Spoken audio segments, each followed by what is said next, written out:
It's BlackRock. So, I mean, it's a cash cow for them. And so they've had to keep the price of silver cheap, but the world's catching on. For the first time, I believe it. I think silver is one of those bets that you only get once in a lifetime.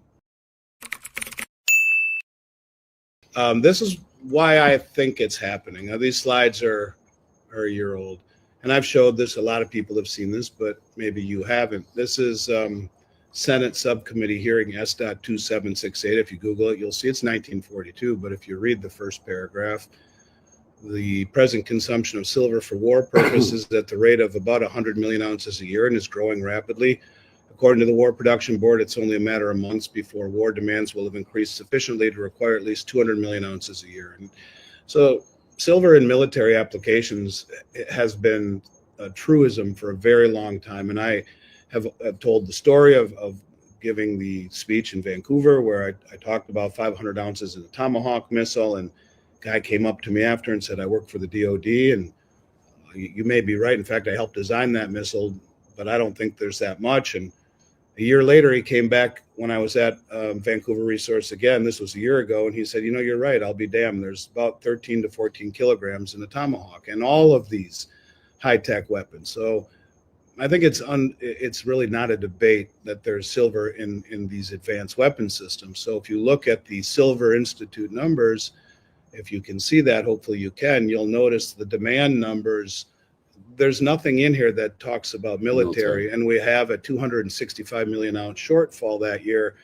But where's the military applications? There's everything in there. The photovoltaics, well, that's solar panels and industry and industrial and soldering. And well, you have to think though, I mean, if solar and technology are roughly 60% of all the utilization of silver, that supposedly leave 40% for the monetary metal.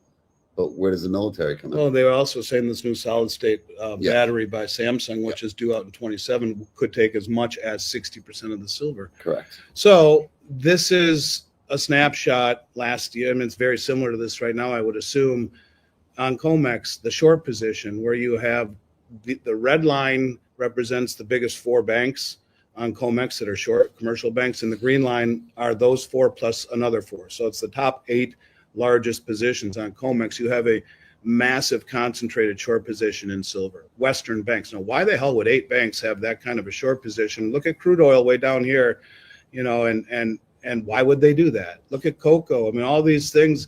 Why would they suppress silver? That's the real question. Why? Well, the military industrial complex needs cheap silver to make weapons, and look at what the rest of the world has finally caught on to. The rest of the world understands this, and this is the LBMA vaults. It's lower than this now. There's under 800 million ounces there, and of those 800 million ounces, you know, there's only about 260 million that doesn't belong to the ETFs, and David Jensen will tell you that the LBMA trades.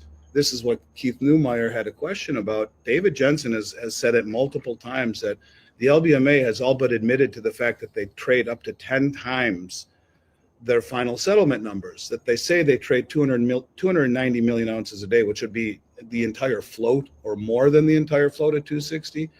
But he says those numbers are 10 times understated, that they trade up to 2.9 billion ounces a day or 3.5 times annual global mine supply. Well, the world knows it.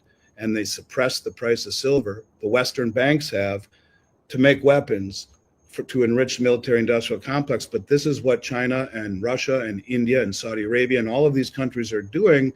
They're standing for delivery. So this is why silver has behaved, in my opinion, the way that it has. And be that as it may, I will go to the grave believing that. And the crazy thing about it all is, you know, who owns all the military companies, the contractors? It's BlackRock.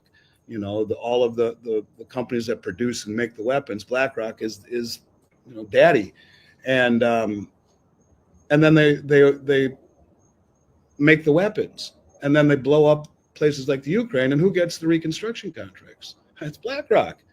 So I mean, it's a cash cow for them, and so they've had to keep the price of silver cheap. But the world's catching on. For the first time, I believe it. I think silver is one of those bets that you only get once in a lifetime. Well, then that brings up the next question with BlackRock. It is JP Morgan and BlackRock as the custodian. So JP Morgan is like the vault custodian, and BlackRock trades it, I think, through their street, whatever it's called. What's it called? What's the name of it? Street something. It's State Street. State Street, I think, is the name of their ETF platform. So it's BlackRock and JP Morgan together. It's like a coiled cobra ready to take off. No question about it. I don't know. Again, I'm not technical analysis isn't my forte. I don't know why when it hits the 200-day, maybe then you start to see, at that point, you start to see gold back off and silver take over. To me, silver, there are very few things in the world that offer the asymmetrical setup that silver does, where you have such low downside and such high upside. I think the idea is anytime you're buying it right now at these levels, sub $33. I mean, it's insane. It's cheap. It's dirt cheap. I mean, just looking at it, dividing by 45, where gold is right now, we're still 33.20 divided just at about 100, 101. So I mean, the last 150 years would tell you it should be $74 an ounce right now. I mean, it's dirt cheap. The public has no idea. I mean, look, at the end of the day, in the last 3 years, I mean, certainly silver was at one point back in the high 20s several years ago, and then it fell back into the high teens.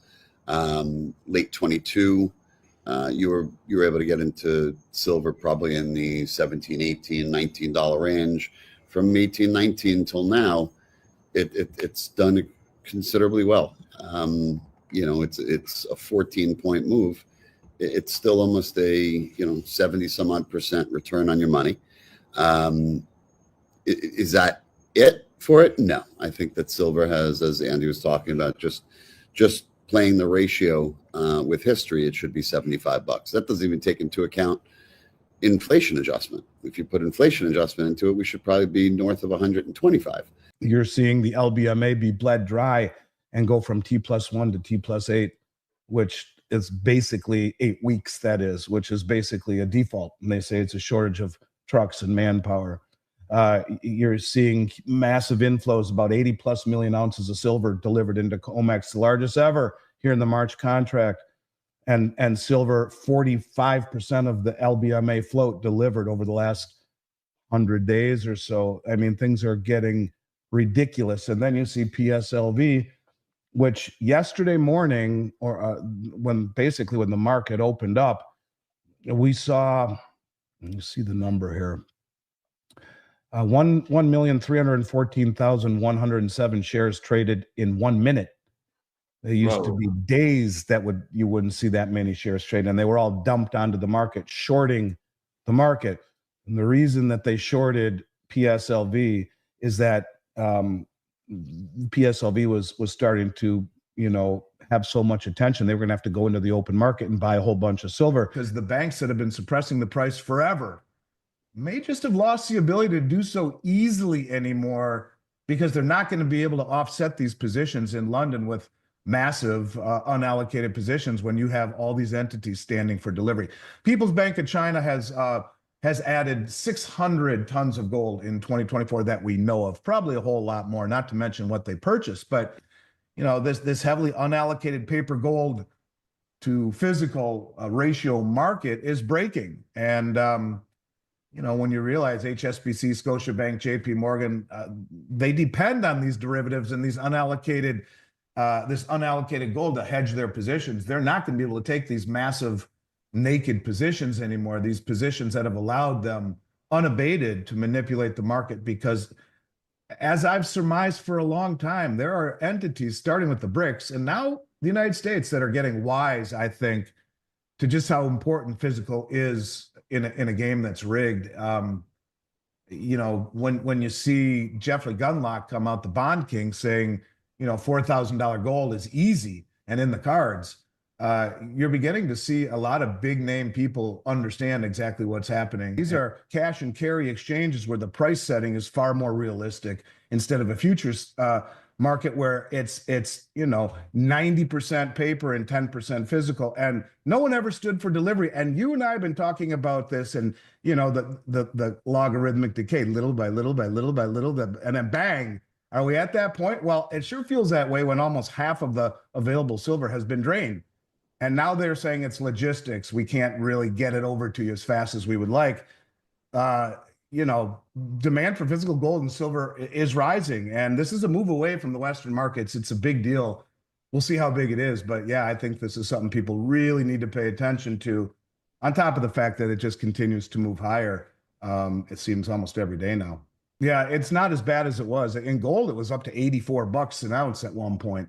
Silver, certainly it was bigger, but if you look, like, for example, right now, in China, as an example, when you talk about arbitrage, silver today was at last night was at $35 an ounce in spot in Shanghai. So there is arbitrage around the globe, but not as significant as it was a few weeks ago, because it's becoming too difficult to get it there. So I think that arbitrage, which would necessitate some form of expediency in getting the metal sent this way, when you're talking 8 weeks delay, makes that cost or that extra vig probably not really worth the effort. But now that these contracts are being stopped, I think that this is something that is going to start to perhaps put great strain on the physical market, perhaps could put a run on the LBMA, and really start to shift price setting and global awareness to other exchanges, in particular Shanghai, Dubai, Moscow. We've talked about this. Now, is this the beginning of that? Well, it sure looks like it could be. But the United States is now prioritizing delivery over paper, which is something wholly, completely different.